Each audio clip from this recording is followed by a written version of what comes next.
Hi friends, Pastor Jonathan here. I wanted to spend a couple minutes with you talking a little bit about holy war in Joshua and Judges, but first a little story.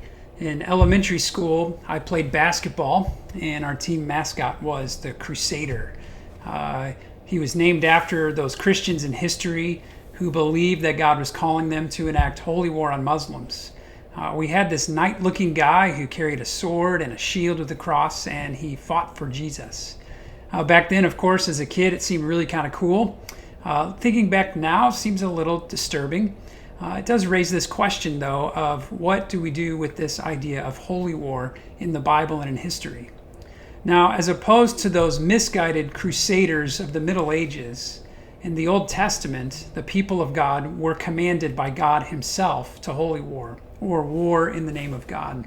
We find these accounts in the books of Joshua and Judges. You see, we find the people of God commanded by God to go into the Canaanite land, what we sometimes call the Promised Land, and take possession of it. They were to drive out those who refused to believe in their God, and in many cases to devote to the Lord for destruction all the people and possessions that they were to find.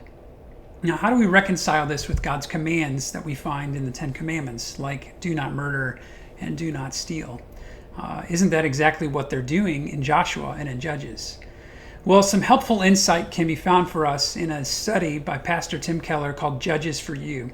And in this study, he provides three insights for us to consider. The first one's this, that the war, this holy war, was not carried out on the basis of race or ethnicity. Instead, the purpose of the war was to go break down idols, to drive out pagan worship and pagan worshipers.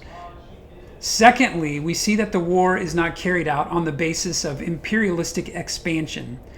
Keller reminds us that God does not allow them to plunder or enslave anyone. The purpose was not to become powerful, but to establish a place where the people of God could love and serve him. Thirdly, Keller points out that the war is carried out as God's judgment and through direct revelation. What we see in Scripture is that God gave a direct and specific verbal instruction for them to follow.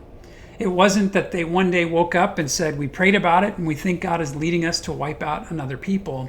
Instead, God's command to holy war in Joshua and Judges is different and distinct in that God verbally told them to do this and gave them his word to ratify that. This makes this distinct from any other military action in history. You see, God, as the creator of the whole world, has the right to enact judgment on people who reject him. We know that one day, on the last day, God will bring a great judgment.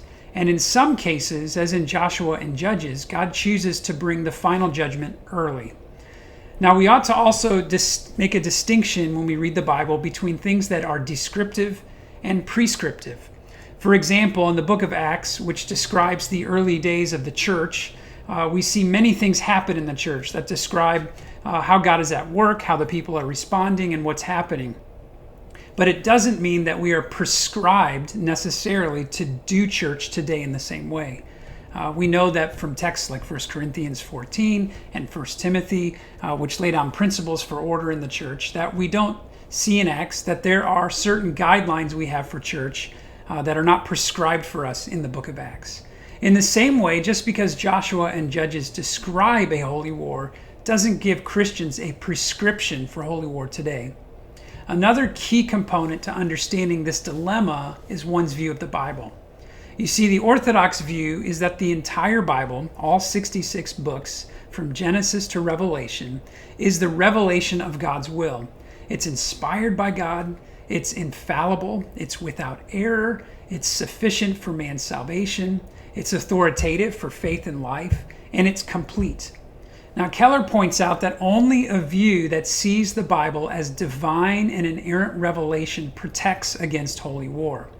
Other views may lead someone to conclude that their conviction or their conscience or their culture is leading them to wipe out another people group, or they may be led to say that God himself, through some sort of ongoing revelation or leading, is guiding them to wipe out another people group. Of course, we would say that this goes against God's direct commands from Scripture, and it goes against the final and complete nature of the Bible, that it is the final revelation of God to men. So, in summary, God's holy war command to the Israelites was through direct and verbal revelation. It was not on the basis of ethnicity. It was not for the purposes of gaining power. Instead, God commanded the Israelites to glorify him by driving away the worship of false gods and serving him only. You see, we were made to worship our Creator. And in fact, true worshipers are all that our Father seeks. So may we too glorify God by driving away our worship of false and counterfeit gods.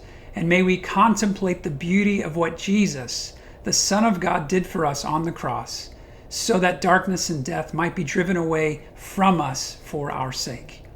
I hope this helps you as you're thinking through this question, and I look forward to seeing you on Sunday. Take care. God bless.